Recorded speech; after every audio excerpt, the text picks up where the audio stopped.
Hi friends, I have a rather very large haul for you today. It involves all of the books that I have bought recently, plus a Christmas gift for my bestie. You couldn't see, but I have a whole box of books here, and this is from Book Outlet this is when they were having their little Black Friday sale, so books were like $5.99 and stuff like that, or less. So right off the top, the first book I got was The Stranded by Sarah Daniels. This says the ship is their world. To survive, they must end it. So this is, of course, a thriller. I mostly do read thrillers, but I do read a little bit of everything. This one specifically says, welcome to the Arcadia.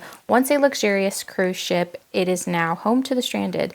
For 40 years, they have lived and died on the water. No one is allowed to disembark ever. Esther is 16 and a loyal citizen, working hard for the rare chance to live a life on land as a medic.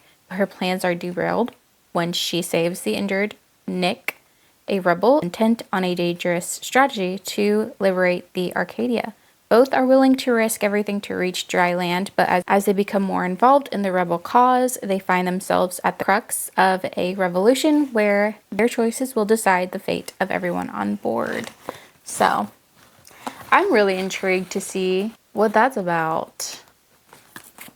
What pulled me was the cover. Unfortunately, I am one that judges a book by its cover, so if the cover is really pretty or looks really interesting, I will buy it. And it's a pretty thick one, so I'm very interested to see where this will go. So I guess they have lived on this boat forever, which is insane. If I read this, you will never catch me on a boat. So I've never been one to be interested in cruise ships, so I feel like definitely after this book, I will absolutely never be on a cruise ship. So next, I got Daughter of Mine by Megan Miranda. I believe I'm reading a Megan Miranda book right now, my first one. I noticed I have a bunch of Megan Miranda books, but I have not read them yet, but I will. And I've already started, so. The one I'm currently reading is Such a Quiet Place by Megan Miranda. So I think this one's her newer one, but I don't know. This one, of course, is a thriller.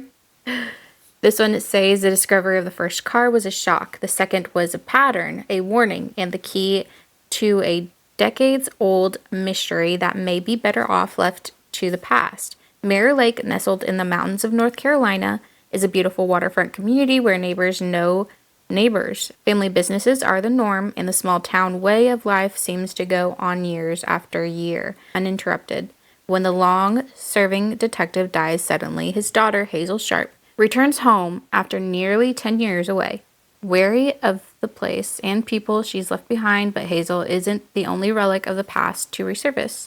A drought has descended on the region, and as the water level in the lake drops, long-hidden secrets begin to emerge. Soon, Hazel finds evidence that may finally explain what happened to her mother, who disappeared when Hazel was a teenager, taking the family savings with her. But unearthing the mysteries of the past sets Hazel on a dangerous search to uncover the truth buried at the heart of her hometown, and maybe even her family. Yeah, I am very interested in that. I'm really liking the book that I'm in right now, so I definitely could already tell that Megan Miranda is going to be an auto-buy author. So next, I got You Let Me In by Camilla Bruce. Look at that cover. This one looked so intriguing. It says Cassandra Tipp is dead, or is she? After all, the notorious recluse and eccentric best-selling novelist has always been prone to flights of fancy, and everyone in town remembers the shocking events leading up to Cassie's infamous trial. She may have been acquitted, but the insanity defense only stretches so far. Cassandra Tipp has left behind nobody, just her massive fortune and one final manuscript. Then again, there are enough bodies in her past. Her husband, Tommy Tipp, whose mysterious disembowelment has never been solved. And a few years later, the shocking murder/suicide of her father and brother.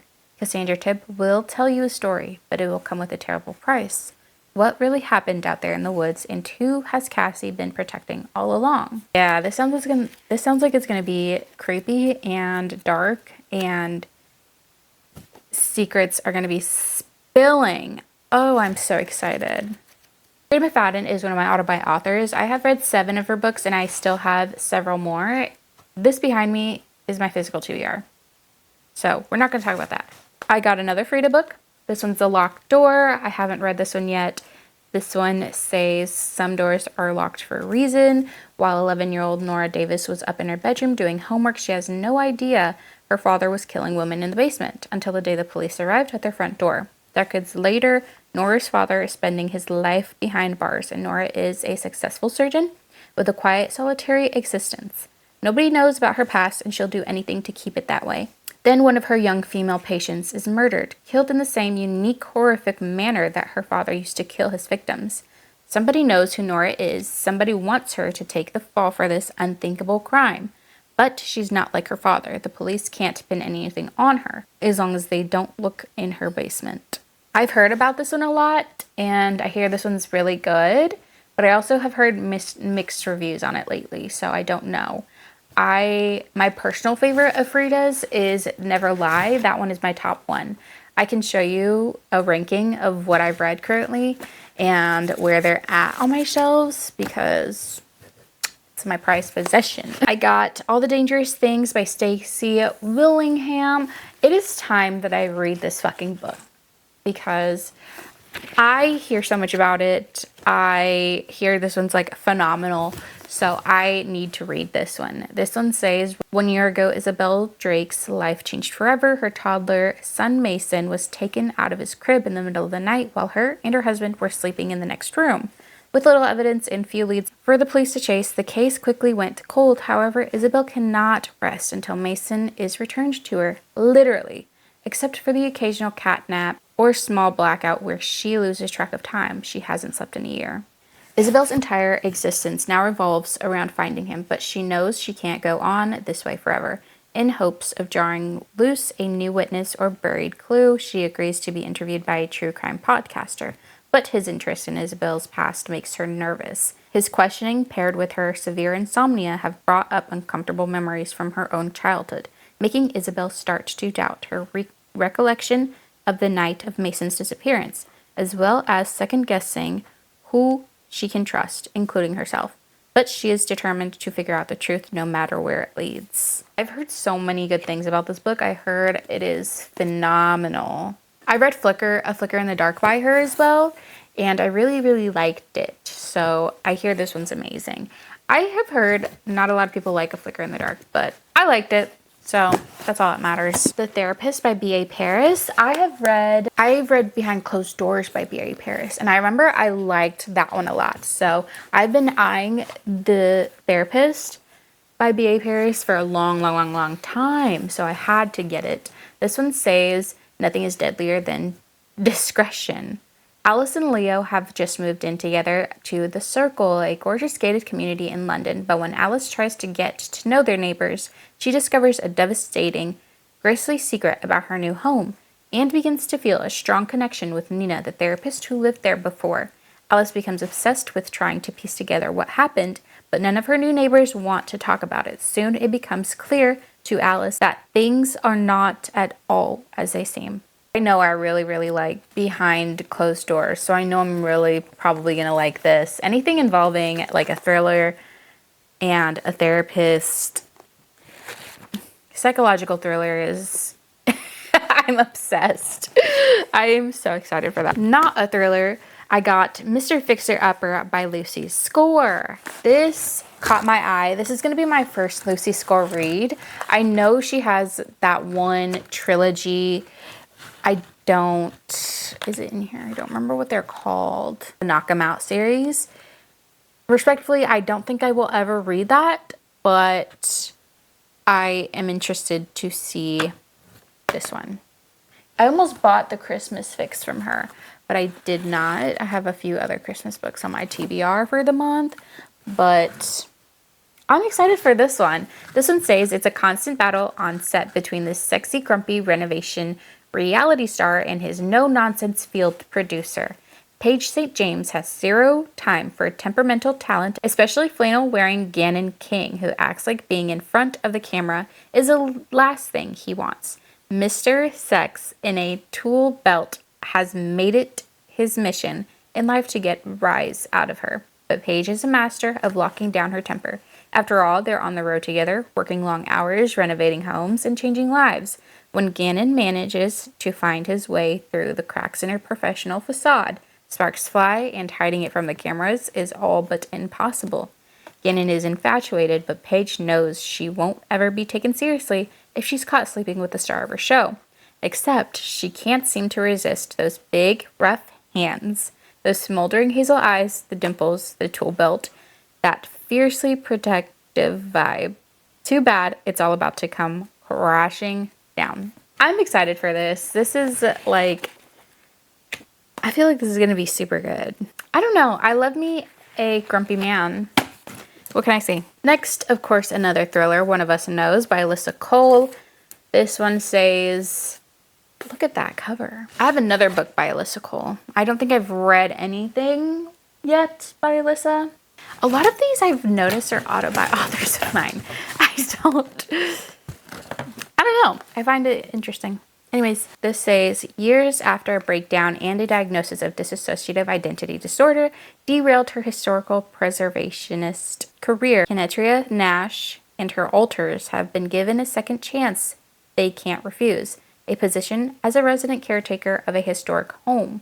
Having been dormant for years, Ken has no idea what led them to this isolated Hudson River island, but she's determined not to ruin their opportunity. Then a surprise visit from the home's conservation trust, just as a nor'easter bears down on the island, disrupts her newfound life, leaving Ken trapped with a group of possibly dangerous strangers, including the man who brought her life tumbling down years earlier. When he turns up dead, Ken is a prime suspect, caught in a web of secrets. And in a race against time, Ken and her alters must band together to prove their innocence and discover the truth of Kavanaugh Island and their own past, or they risk losing not only their future, but their life. This sounds insane. I can't even imagine how this is going to turn up. Then another thriller, No Phones, No Outsiders, No Escape. This one's called The Safe Place by Anna Downs. Look at that cover. This one says, Emily is a mess. Emily Proudman just lost her acting agent, her job, her apartment in one miserable day. Emily is desperate. Scott Denny, a successful, charismatic CEO, has a problem that neither his business acumen nor his vast wealth can fix until he meets Emily. Emily is perfect. Scott offers Emily a summer job as a housekeeper on his remote, beautiful French estate, enchanted by his lovely wife, Nina, his eccentric young daughter, Aurelia. Emmy falls headlong into this oasis of wine-soaked days by the pool, but soon Emily realizes that Scott and Nina are hiding dangerous secrets, and if she doesn't play along, the consequences could be deadly. I don't know. This is kind of reminding me of, like, The Housemaids, where, you know, a girl is hired to clean a house, and the husband and wife are not at all what they seem. Last but certainly not least of my book outlet, I got Broken Vow by Sophie Lark. This is book 5, I believe, in the Brutal Birthright series. I have read the first 2, and I hopefully plan to read the 3rd one this month. I don't know yet, depending on how the month goes. But this is the 5th one, so this one is He'll Protect Her, whether she likes it or not. Riona Griffin is gorgeous, intelligent, and iron-willed, determined to carve her name in the family ledger without a man at her side. But when she barely survives an unexpected attack on her life, her family hires Raylan Boone as her bodyguard, a rancher, a soldier, and a southern boy with plenty of charm to burn. And Riona hates his guts. She doesn't think she needs anybody, but Raylan is pretty sure she needs him. After all, she's being hunted by an assassin who never misses his mark. To keep her safe, Raylan will have to stay by her side day and night for the foreseeable future. Riona might think that a fate worse than death, but once they're alone on Raylan's family ranch, the chemistry between them comes to a boil and everything changes. Raylan knows Riona could learn to love him, but he'll have to keep her alive first, and this hitman isn't getting his girl without a fight.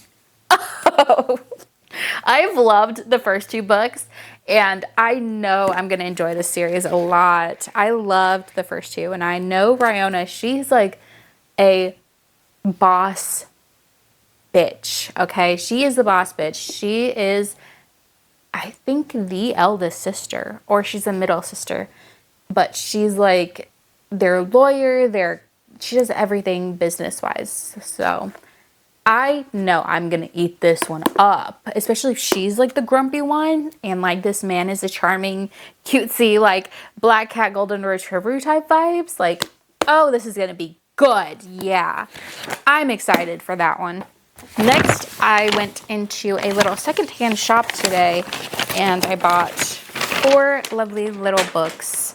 So I got The Wrong Family by Taryn Fisher, a thriller. And this one says, have you ever been wrong about someone? Juno was wrong about Winnie Crouch. Before moving in with the Crouch family, Juno thought Winnie and her husband, Nigel, had the perfect family, the perfect son, the perfect life. Only now that she's living in their beautiful house, she sees the cracks in the crumbling facade are too deep to ignore. Still, she isn't one to judge. After her grim diagnosis, the retired therapist simply wants a place to live out the rest of her days in peace. But that peace is shattered the day Juno overhears a chilling conversation between Winnie and Nigel. She shouldn't get involved. She really shouldn't. But this could be her chance to make a few things right. Because if you thought Juno doesn't have a secret of her own, then you are wrong about her too. The therapist has a secret. And then I got The Perfect Family by Robin Harding.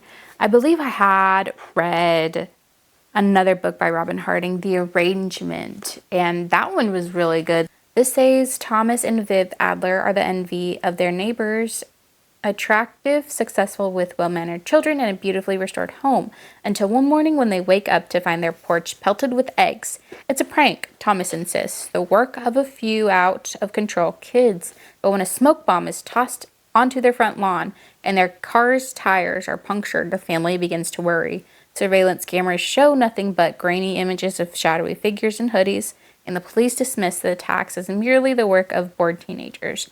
Unable to identify the perpetrators, the Adlers are helpless as the assaults escalate into violence and worse. And each new violation brings with it a growing fear, because everyone in the Adler family is keeping a secret, not just from the outside world, but from each other. And secrets can be very dangerous. So the whole family's got secrets, and the whole family's got issues.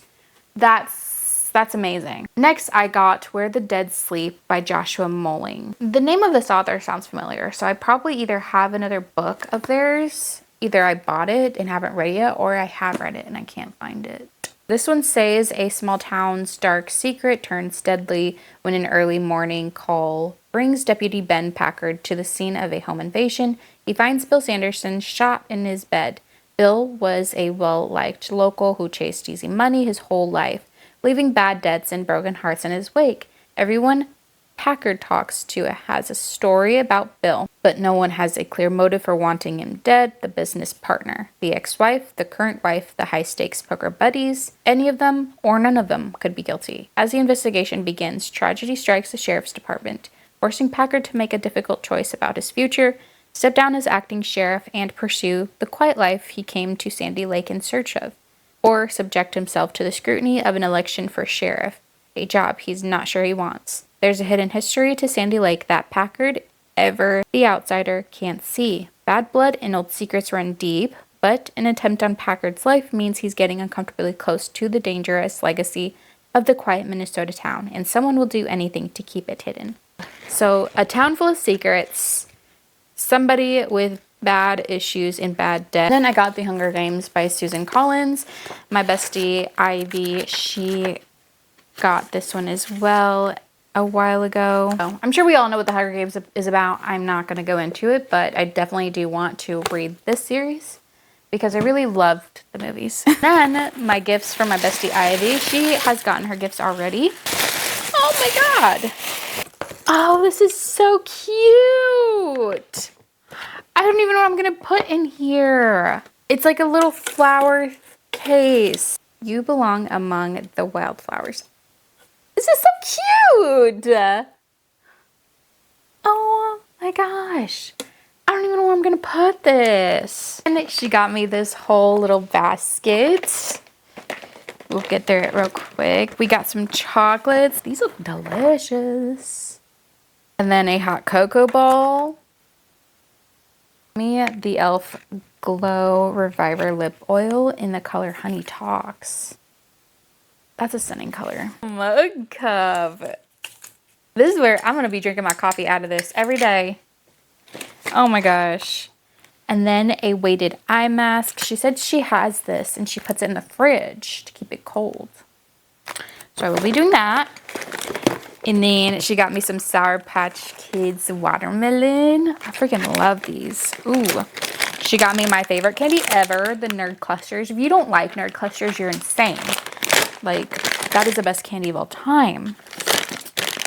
I've been in my annotating era, so she got me highlighters. They're mini highlighters. So many colors. She got me Penelope Douglas's Nightfall. I'm so excited to read this series. This is the Devil Knight series, and I'm so excited. I've been wanting to get into the series so bad. So bad. I've not read it yet. And then she got me The Perfect Son by Frida. I'm getting close to reading every single Frida book. And I don't think I have this one. So, she knows. She knows everything I have. Oh my gosh. I'm so excited. I think I'm going to start a series on here where I stop buying books and read everything in my physical TBR and take you along with me. So, yeah, that may be the next thing. So, yeah, thank you for joining along on my little haul here. If you have read any of these, let me know. I would love to hear your thoughts on it. And let me know which one I should probably bump up to the top of my TBR. Thank you. Love you. Bye.